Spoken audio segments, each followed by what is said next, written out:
Let's be honest. Have you ever told a lie for what you thought was the greater good? What if that lie meant betraying your best friend to save both of you from a power you felt was just too massive to handle?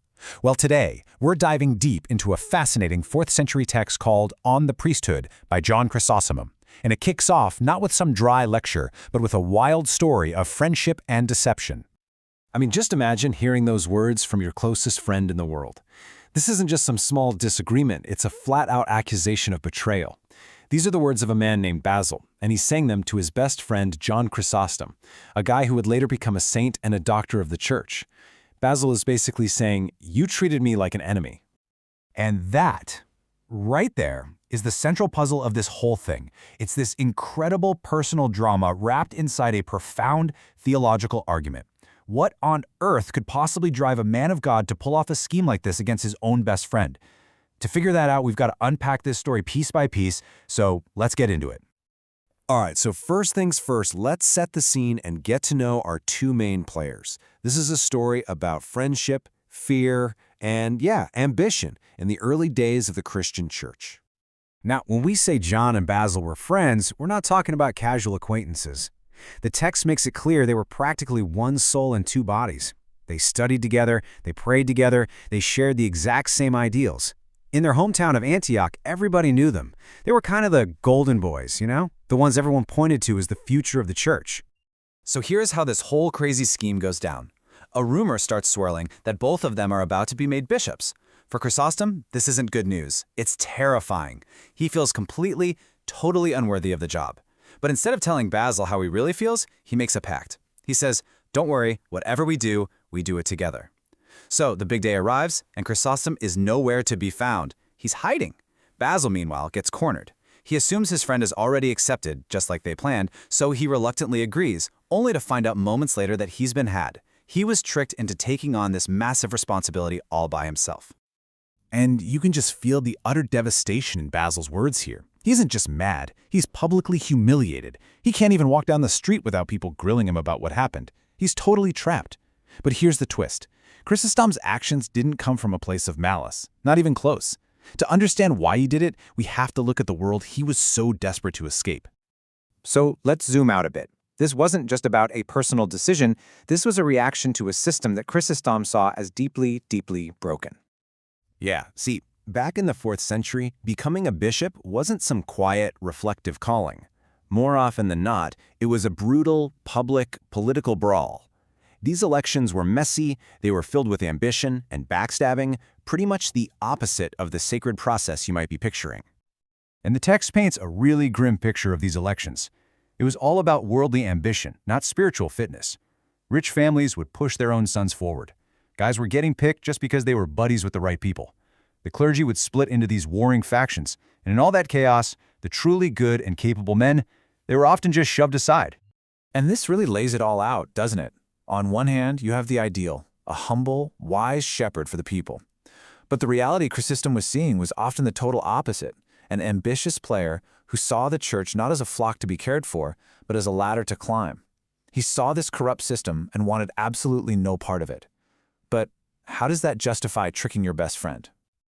This brings us to Chrysostom's big defense, because he doesn't just apologize. He argues that his deception was actually a good thing. Okay, so this is the core of his argument to Basil. He basically says, look, a fraud or a deception isn't automatically bad. It all comes down to why you're doing it. A lie told with a righteous goal, he argues, isn't a sin at all. In fact, it can be a form of wisdom, a strategy. The specific Greek word he uses is ekonomia.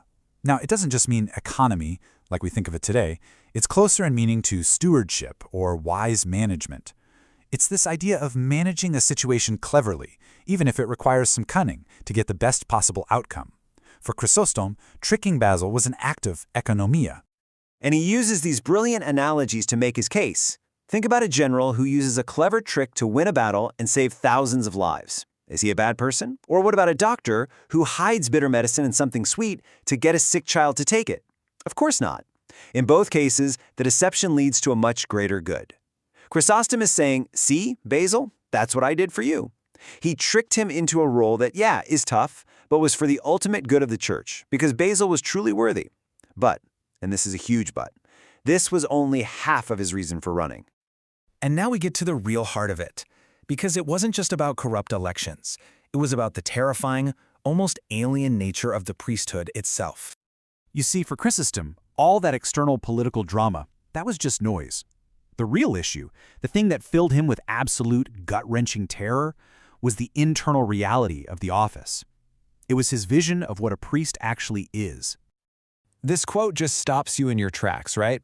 For Chrysostom, a priest isn't just an administrator or a community organizer. He's a man who has his feet planted on earth, but is performing actions that actually belong in heaven. He's a living bridge between our world and the divine. And the way he frames it is just staggering. A king, an emperor, what's the limit of their power? Your body. They can throw you in prison, they can even kill you. But a priest, Chrysostom says, has been given authority over the soul itself. His actions don't just affect this life, they have consequences for eternity. I mean, just let the weight of that sink in for a second. The power to forgive sins, to consecrate the Eucharist. Chrysostom saw this as a human being taking part in the direct work of God. Their decisions here on earth, he says, are literally confirmed in heaven. This wasn't a career path, it was a divine burden, and the thought of carrying it absolutely crushed him. And that brings us to the conclusion, because this awesome heavenly power comes with equally awesome spiritual dangers. So you see, running away was an arrogance or cowardice in his mind. It was the ultimate sign of respect for the office. To him, accepting a role like that when you know you're not ready, that isn't humility, it's recklessness. It's like making someone who's never sailed before the captain of a ship in a hurricane. And for Chrysostom, the soul of a priest has to navigate a far, far more dangerous sea. He uses this incredible metaphor for the greatest danger a priest faces. He compares it to steering a ship past a treacherous, deadly rock, the rock of vainglory or pride. And he says this rock is more dangerous than any monster from the ancient myths because it's surrounded by hidden beasts. And these are the beasts. The temptation to envy other clergy, to get sucked into petty arguments, to become a hypocrite, that constant desire for praise, the pull to flatter the rich and powerful while looking down on the poor.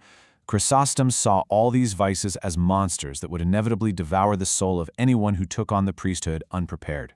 He looked inside himself and he knew he wasn't ready for that fight. In the end, Chrysostom's story forces us to ask a really big question.